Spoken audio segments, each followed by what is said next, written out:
I'm in my 30s, if you must know. Dragged it out of me. I'm going through like a midlife crisis, and once you hit your 30s, you kind of feel like you're getting old. And I'm like, how do I stay young? And so I just started hanging out with my grandfather. He's 91. Instantly made me feel younger.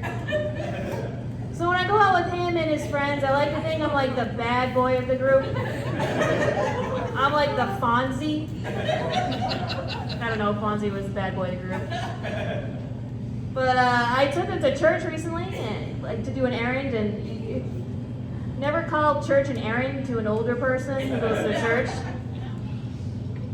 But I took him to church and I brought an iced coffee with me, because my iced coffee comes everywhere with me because it's like my plus one. I'm into my 30s. I brought my iced coffee with me, and we went to walk into the church, and my grandfather has a cane. And when people get old and they have a cane, they use the cane for everything. He was like, "But shh, you can't come in here with an iced coffee." And I was like, "Why not? It comes everywhere with me." And he's like, "Because it's disrespectful to God." And I was like, "What's gonna happen? Am I gonna walk in and like, God's gonna strike me down for bringing this in here?" I'm like, the priest is in there right now drinking wine.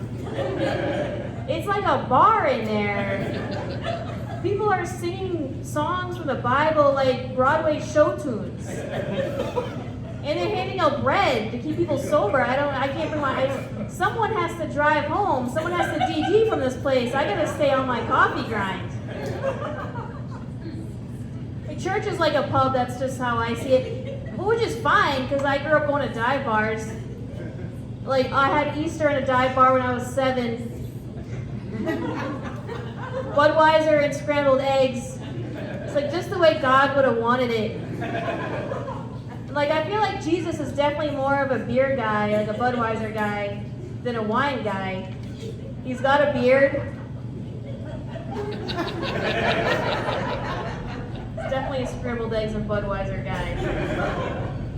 So I brought my coffee into church, and once I put it under my coat like I was smuggling in contraband. Like when you go to the movies and you try to bring the snow caps in that you bought at like Ocean State, and you put it in your coat, and you're like, "There's nothing in here, my coat is just shaped like a rectangle."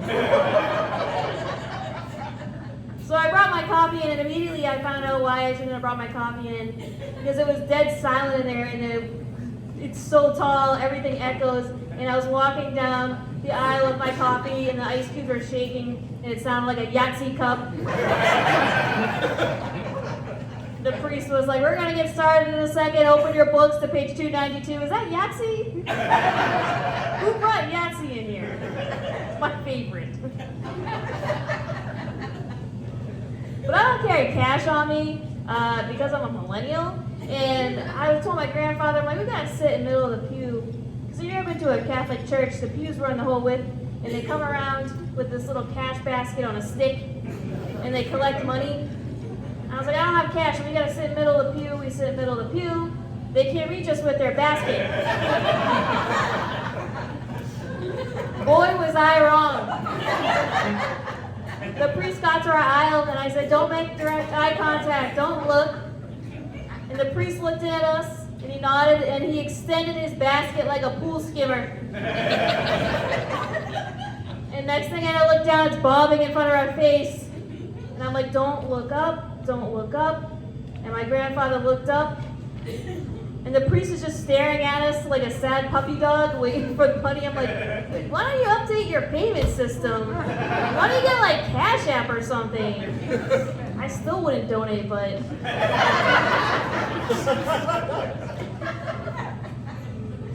But another thing about church I forgot about, I haven't been in so long, is when I was in there and I was kind of zoning out, I forgot they have like these closets on the side of the church. And they're like, they call them the confessionals. And you go in there, I call them like the cupboards of shame. The priest just sits in there like a jack-in-the-box, waiting. And the last time I went in, I was like 7, And I went in, I was very serious about it. Well, they made you do it at CCD to like go in there and confess. And I went in, I took it very seriously. The priest is sitting in there, like a jack in the box. He's like, confess to me, you sinner. And I looked at him, and like, if you've never been in one, they have like a little cardboard like wall in between you and the priest. That's like, it's like a cheese grater. And you can like just see his eyes peering through. And he's like, confess to me, and I was like, well, you know what? I ate a muffin this morning. It was a chocolate chip muffin, and it's Lent. And I gave up chocolate for Lent. But to be fair, I didn't know there was chocolate on the muffin before I ate it. I did know, I'm lying. Yeah, you got me again. And the priest was like,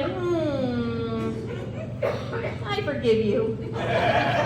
I was like, this seems too easy. You didn't ask anyone, I didn't hear you ask God or anything else. It seems like you just made an executive decision right now to forgive you for that. Is that how this works? If you're letting something small like this slide that easily, what else are you letting slide? Apparently a lot, because I've seen the movie Spotlight.